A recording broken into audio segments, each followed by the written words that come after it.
ফ্যাসিবাদী রেজিম হলো, এইটা ফ্যাসিবাদী ব্যবস্থা কায়েম করতে হলে সম্মতি উৎপাদন করতে হয়।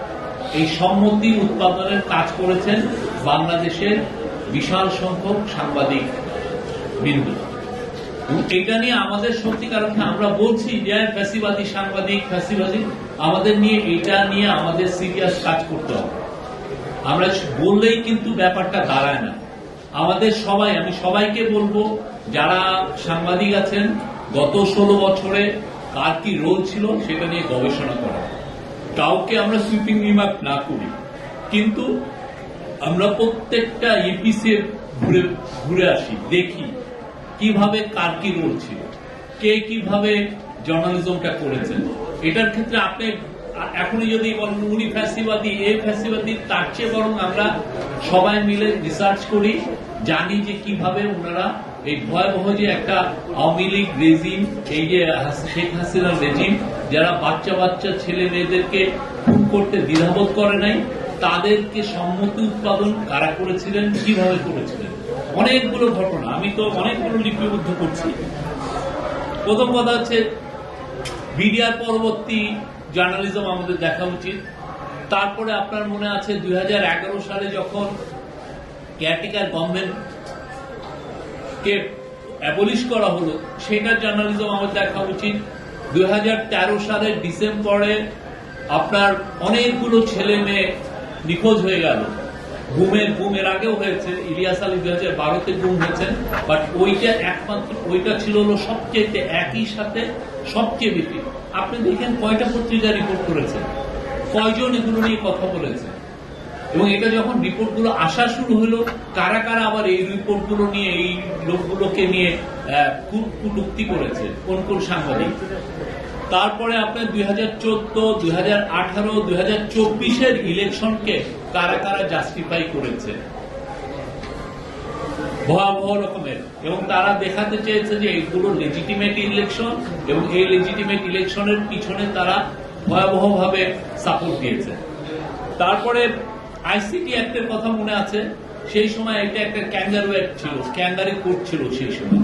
আমরা এই ইয়েকে আমরা রিফর্ম করার চেষ্টা করছি। সেই কোর্টের ওই আইসি ইন্টারন্যাশনাল ক্রাইমস ট্রাইব্যুনালের মাধ্যমে যে বিচারগুলো হয়েছিল, সেই বিচার ব্যবহারে যেই ধরনের ফাঁসি দেওয়া হয়েছে, সেগুলো নিয়েও আমাদের রিপোর্ট করা উচিত। আমি জানি অনেক পত্রিকা আইসিটি যে একটা যে দুর্বল একটা কোর্ট, সেটা নিয়ে একটা কথা পর্যন্ত রাখে নাই। তারা ভয় পেয়েছেন এতে এতে কন্ট্রোভার্সিয়াল হয়ে যাবে, তাহলে এই ফাঁসির কাজটা হয়তো বা ব্যাহত হবে। আমরা খালেদা জিয়ার ট্রায়াল দেখেছি, সেই সময় আমরা অনেকের জার্নালিজম দেখেছি। আমরা জানুয়ারি মার্চে 2015 সালে যে অগ্নি সন্ত্রাসের কথা বলা হলো, এটা কারা করলো, কিভাবে করলো, এবং ওই সময় আপনার জার্নালিজমটা আবার আমাদের রিভিজিট করা উচিত।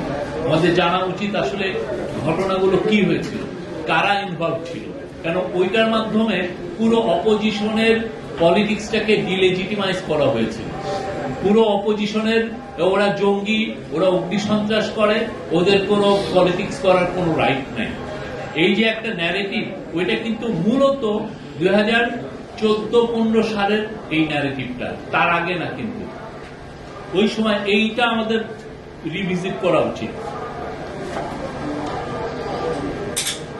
আমাদের যে অনেকে গুম হয়েছেন, যারা যারা গুম হয়েছেন, যে সমস্ত, আমি মায়ের ডাককে বলবো যে সেই সময় তারা যে যারা গুমের জন্য যাদের কাজ করেছেন, তাদেরকে নিয়ে কটূক্তি কারা করেছেন, গুমের ভিকটিমদেরকে নিয়ে, তাদেরকে নিয়ে আর কোন কোন সাংবাদিক কি কি সম্মতি উৎপাদন করেছেন এই গুমের, সেগুলো আমাদের জানা উচিত। আমাদের জানা উচিত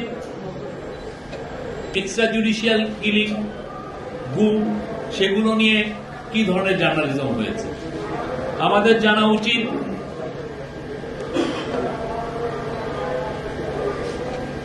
হেফাজতের পরবর্তী যে হেফাজতের শাপলা চত্বরের যে কিলিংটা হয়েছে, সেটা নিয়ে কি ধরনের, আমরা এগুলো ইন্টারন্যাশনাল স্ট্যান্ডার্ডে আমরা এগুলো দেখব, যে জার্নালিজম গুলো আসলে কি হয়েছে। আমাদের এটা সত্যিকার অর্থে সবাই মিলে আমরা যদি খুব সিরিয়াস ওয়ার্ক করি, আমরা একটা ভালো শ্বেতপত্র তৈরি করতে পারবো, জানবো যে আসলে কি হয়েছিল, আমাদের ব্যর্থতাগুলো কোথায়, কিভাবে ফাঁসিবাদের সম্মতি উৎপাদন করেছে। এবং আমাদের একটা কি এভিডেন্স হচ্ছে শেখ হাসিনার প্রত্যেকটা প্রেস কনফারেন্স 2009 থেকে 24শে জুলাই 2024 পর্যন্ত উনি অনেক, আমি মনে করি শখানেক হবে কিনা উনি প্রেস কনফারেন্স করেছেন।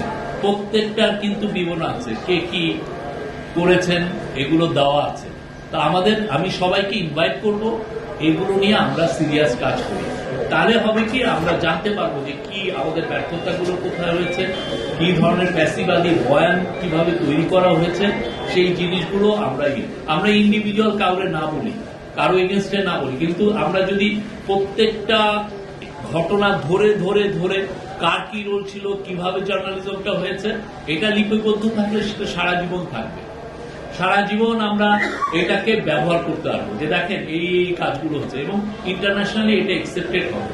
রাইটস গ্রুপকে আমরা ইনভাইট করবো, আমরা RSF আছে, CPJ আছে, সবাইকে আমরা যারা ইন্টারন্যাশনাল জার্নালিস্ট রাইট গ্রুপ আছে তাদেরকে আমরা ইনভাইট করবো, তোমরা এসে এটা ইনভেস্টিগেট করো কি ধরনের জার্নালিজম হয়েছে। তোমরা রাইটস এর অনেক কথা বলছো, ইদানিং এই যে প্রেস অ্যাক্রিডিটেশন নিয়ে তারা অনেক স্টেটমেন্ট দিয়েছে, তাদের স্টেটমেন্টকে আমরা ওয়েলকাম জানাই।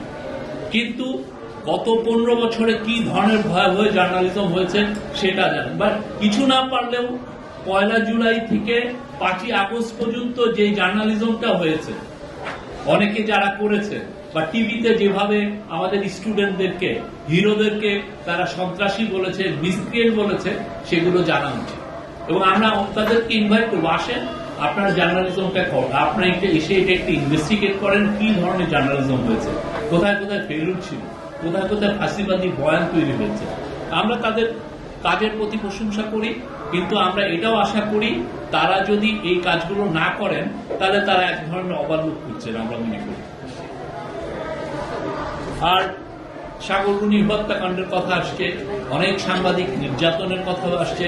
আপনি জানেন শফিক রেহমানের মতো লোককে 7 বছরের জেল দেওয়া হয়েছে।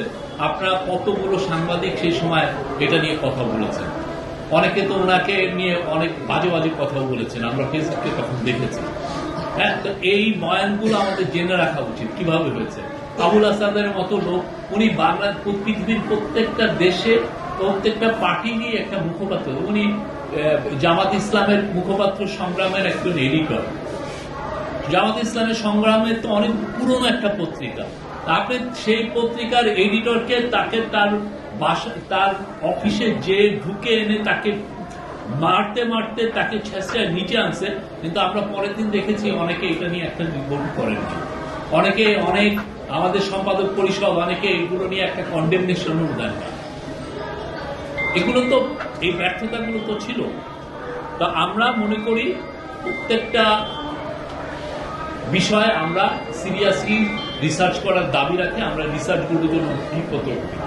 আমরা রিসার্চ করলে হবে কি আমাদের পরবর্তী প্রজন্মের কাছে আমাদের দায়ের জায়গাগুলো মিটবে, আমরা তাদেরকে দেখাবো যে এই ঘটনাগুলো ঘটেছে। আর আমাদের কথায় আমরা যারা এখন ধরেন অনেক কথা বলছি, আমাদের যে কথায় আমরা যেন আমাদের অ্যাটিচিউডের কোনো ফ্যাসিবাদী না অ্যাটিচিউড আনি, আমরা যেন আর একজনের ভয়েসটা কেড়ে নেই। ওরা যেভাবে 15-16 বছর আমাদের ভয়েসটা কেড়ে নেওয়ার চেষ্টা করেছে, কাউকে শিবির ট্যাগ দিয়ে, কাউকে বিএনপি ট্যাগ দিয়ে, কাউকে জাতা ট্যাগ দিয়ে, আমরা যেন সেই ধরনের কোন আবার এনভায়রনমেন্ট ক্রিয়েট না করি যার জন্য বাংলাদেশে ওদের ভয়েসটা, মানে যারা ক্রিটিসাইজ করে তাদের ভয়েসটা যেন আমরা না কেড়ে নিই। একটা সোসাইটি ফাংশন করে তার বহু ভয়েসের দ্বারা, আমরা প্রত্যেকটা ভয়েসকে ওয়েলকাম করি। প্রত্যেকটা ভয়েস বাংলাদেশে জারি থাকুক, এবং আমরা যেন প্রত্যেকটা ঘটনা, গত 15 বছরে অনেক ব্যর্থতা, আমাদের অনেক ধরনের ফ্যাসিবাদী বয়ান তৈরি হয়েছে, প্রত্যেকটা ঘটনার জন্য আমরা ফিরে ফিরে যাই, দেখি, ইনভেস্টিগেট করি, তাহলে আমাদের রিয়াল কাজটা হবে। এবং আমি সবাইকে, আমাদের যারা সাংবাদিকতা নিয়ে কাজ করছেন, যারা